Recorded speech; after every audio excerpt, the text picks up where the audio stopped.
हातिम उस बैल को हराकर उस बीज को बोने के बाद उन्हें आगे बढ़ने का रास्ता मिल जाता है। उसके बाद हातिम और होबो उसके अंदर प्रवेश कर जाते हैं। अंदर जाने पर होबो की तबीयत कुछ खराब होने लगती है। आगे जाने के बाद हातिम के सामने एक दीवार दिखाई देता है, लेकिन वह कोई दीवार नहीं जो कि एक भ्रम होता है।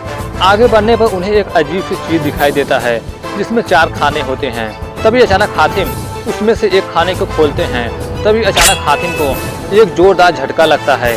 तभी हातिम जैसे ही दूसरा खाना खोलते हैं, तभी अचानक उनके सामने कुछ शैतान प्रकट होते हैं। तभी वे लोग हातिम और होबो पर हमला कर देते हैं। दोनों के बीच काफी समय तक लड़ाई होती है। तभी हातिम के कहने पर होबो दूसरा खाना खोलने के लिए जाता है। दूसरा खाना खोलते ही सभी शैतान खत्म हो जाते हैं। उसके बाद हातिम तीसरा खाना खोलते हैं। तीसरा खाना खोलते ही वह पूरा का पूरा खाना तेजी से घूमने लगता है। इतना सब कुछ करने के बाद भी हातिम को वह नागमणि नहीं मिल पा रही थी। तभी हातिम अपने तीर के वार से उन 4 खानों के बीच एक वार करते हैं, जिससे वे 4 खाने खुल जाते हैं और हातिम को वह नागमणि मिल जाता है। वहीं होबो की तबीयत बहुत ही खराब होती जा रही थी। तभी हातिम उस नागमणि को होबो के सर पर रखते हैं और होबो ठीक हो जाते हैं, बिल्कुल पहले की तरह। होबो को ठीक होने के बाद वे दोनों आगे बढ़ते हैं। आगे जाने पर वे दोनों एक अजीब सी जगह पर पहुंच जाते हैं। तभी होबो मन में कहता है, पता नहीं कहाँ आ गए हम, न जाने किस नई मुसीबत का सामना करना पड़ेगा। तभी हातिम कहते हैं, तुम मुसीबत से इतना डरते क्यों हो? तभी होबो कहता है, तुमसे किसने कहा मैं डरता हूँ? तभी हातिम मन में सोचते हैं, बादशाह पहस्तान ने किस डरपोक को पहस्तान का अंगरक्षा बना दिया है। तभी होबो कहते हैं, समझते हो क्या तुम, दिन रात मैं तुम्हारे साथ खतरों से जूझ रहा हूँ। तभी हातिम कहते हैं, तुम नाराज क्यों हो रहे हो? मैंने तुमसे तो कुछ भी कहा नहीं, क्योंकि वे जिस जगह पर थे वे उस जगह कोई भी चीज अपने मन में सोचते हैं तो वे दोनों एक दूसरे की बातें सुन और समझ पाते थे, जिसके कारण होबो और हातिम एक दूसरे की मन की बात सुन पा रहे थे। जहाँ पर उन्हें वक्त के दरवाजे की दूसरी चाबी मिलने वाली थी, तभी वहाँ कोई प्रकट होता है। तभी वो अपने शक्तियों की मदद से हातिम और होबो को कभी कोपा टूपा दिखाता है, तो कभी यमन, तो कभी पहस्तान नजर आने लगता है, तो कभी जहन्नम नजर आने लगता है, तो कभी जफ्फार, तो कभी मौत की वादी, तो कभी समुंदर और कभी जहरिस्तान।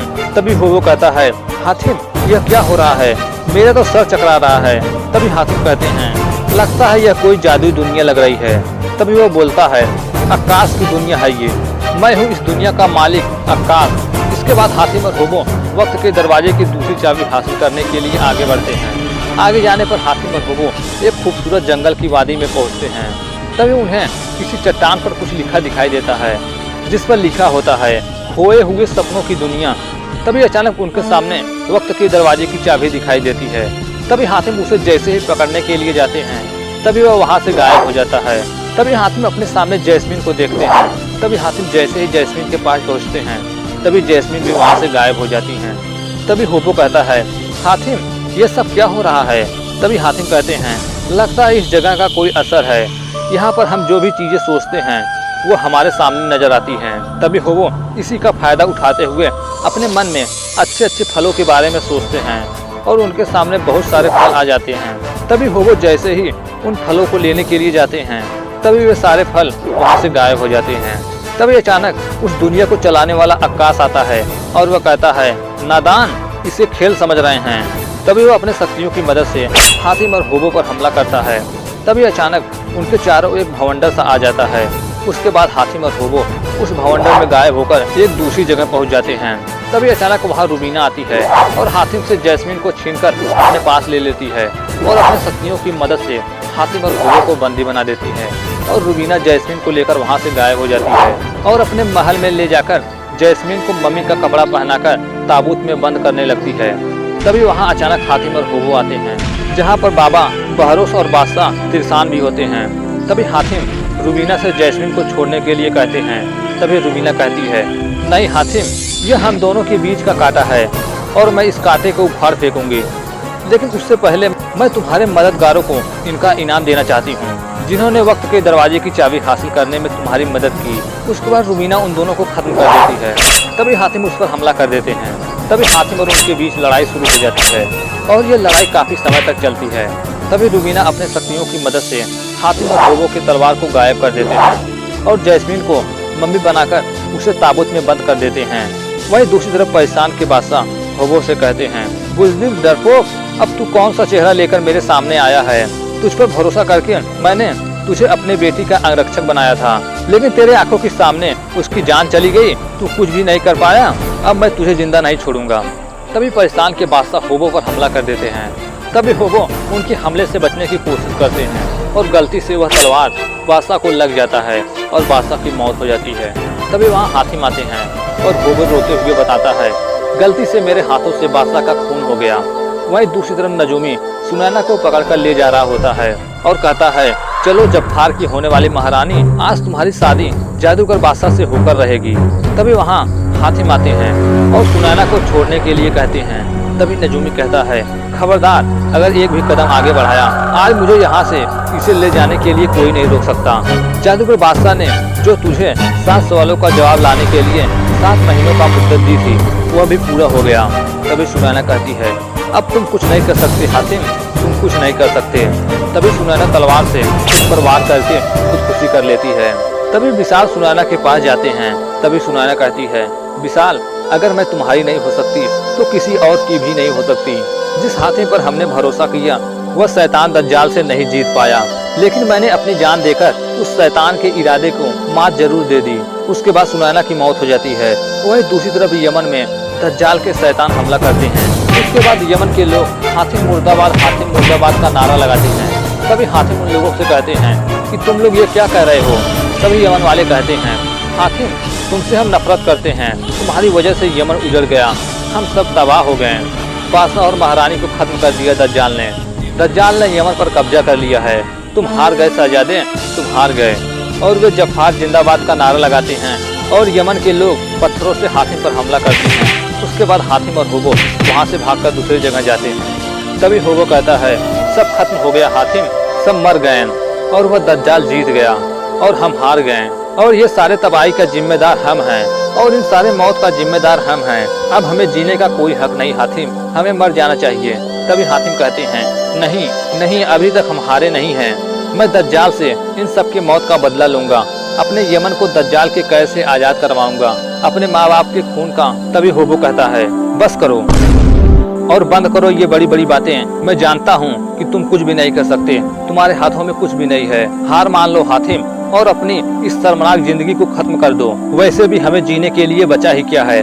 और होबो कहता है, वो सामने देखो हातिम, वो देखो, वहाँ पर एक कुआं है, चलो हम दोनों कूदकर अपना जान दे देते हैं। चलो हातिम चलो। तभी हातिम कहते हैं, रुको होबो, ये क्या कर रहे हो? पागल हो गए हो क्या? होबो, समझने की कोशिश करो, यह एक बुरा ख्वाब है। हम दोनों एक बुरे ख्वाब को देख रहे हैं, ये हकीकत नहीं है, हकीकत नहीं है ये, क्योंकि ऐसा कुआं यमन में कहीं नहीं है, ऐसी कोई जगह यमन में है ही नहीं। मैं यमन में पला बड़ा हूँ। और हातिम कहते हैं, ये जगह, ये कुआं बचपन में मैं अपने ख्वाब में देखता आ रहा हूँ। इस जगह को मैंने हमेशा अपने ख्वाब में देखा है। ये बच्चे भी मेरे ख्वाब में इसी तरह खेलते रहते हैं। और हातिम कहते हैं, अब देखना, थोड़ी देर बाद ये बच्चे इस कुएं में कूद जाएंगे और ये कुआं गायब हो जाएगा। और बिल्कुल ऐसा ही होता है, वे सारे बच्चे कुएं में कूद जाते हैं और वह कुआं वहाँ से गायब हो जाता है। तभी होबो कहता है, इसका मतलब ये सब कुछ एक बुरा ख्वाब है, ये सब कुछ हकीकत नहीं है। तभी अचानक होबो और हातिम अपने ख्वाब से उठ जाते हैं। तभी होबो कहता है, ये सब सपना ही था ना हातिम? तभी हातिम कहते हैं, होबो, ये बहुत ही बुरा सपना था। तभी होबो कहता है, ये खोए हुए सपनों की दुनिया तो बहुत ही खतरनाक है हातिम। तभी अचानक वहाँ तालियां बजाता हुआ आकाश आता है और कहता है, तुमने मेरे ख्वाब को और हकीकत में फर्क करके कमाल कर दिया। बहुत होशियार हो हातिम, अपने दिमाग, अपनी अक्ल और अपनी इच्छा शक्ति पर गजब काबू है। तुम कोई मामूली नहीं, बहुत ही ऊंचे दर्जे के इंसान हो। तुमसे मिलकर बहुत खुशी हुई। हातिम के पूछने पर वह बताते हैं कि मैं खोए हुए सपनों की दुनिया का मालिक आकाश हूँ। और हातिम पूछते हैं, वक्त की दरवाजे की चाबी हासिल करने के लिए क्या आप हमारी मदद कर सकते हैं? तभी वो हातिम की मदद करता है और उन्हें वक्त के दरवाजे की चाबी की तरफ ले जाता है। और वह अगले पल हातिम को वक्त के दरवाजे की चाबी के पास लेकर पहुंच जाता है, जो कि वक्त के दरवाजे की दूसरी चाबी इस बक्से में होती है। तभी वह हातिम को उस बक्से को खोलकर वक्त के दरवाजे की चाबी हासिल करने के लिए कहता है। तभी हातिम कहते हैं, मगर इस बक्से में तो ताला लगा है, कैसे खुलेगा यह? तभी वह बताता है, वैसे ही जैसे दुनिया का सारा ताला खुलता है चाबी से। तभी वह हातिम को चाबी देता है तभी हातिम कहते हैं, एक ताले की इतनी सारी चाबियाँ? तभी वह बताता है, इन्हीं चाबियों में से तुम्हें एक चाबी ढूंढकर निकालना होगा। और वह उन्हें यह भी बताता है कि इन चाबियों को खोजने के लिए तुम्हारे पास 3 मौके हैं। 3 चाबी से अगर तुम इस ताले को खोल लिए तब तो सही है, वरना यकीनन तुम्हारा बुढ़ापा यहीं बीतेगा। मेरे साथ तुम यहाँ से कभी नहीं निकल पाओगे, हमेशा हमेशा के लिए कैद हो जाओगे। तभी वह उन सारी चाबियों को हातिम को देकर वहाँ से गायब हो जाता है। तभी हातिम उनमें से एक चाबी चुनते हैं और फिर उस चाबी को लेकर उस ताले के पास जाते हैं और उस ताले में लगाते हैं, लेकिन वह चाबी गलत थी और वह ताला नहीं खुलता। अब उनके पास सिर्फ 2 मौका था। तभी होबो उनमें से एक चाबी को चुनता है और ले जाकर उस ताले में लगाता है, लेकिन ताला उस चाबी से नहीं खुलता, बल्कि होबो का कद छोटा हो जाता है। तभी हातिम कहते हैं, अरे होबो, ये क्या हो गया? तभी हातिम उस चाबी को ताले से निकालते हैं, लेकिन वह चाबी नहीं निकलता।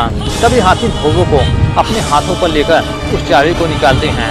उसके बाद होबो के हाथों से वह चाबी निकल जाती है, लेकिन ताला नहीं खुलता।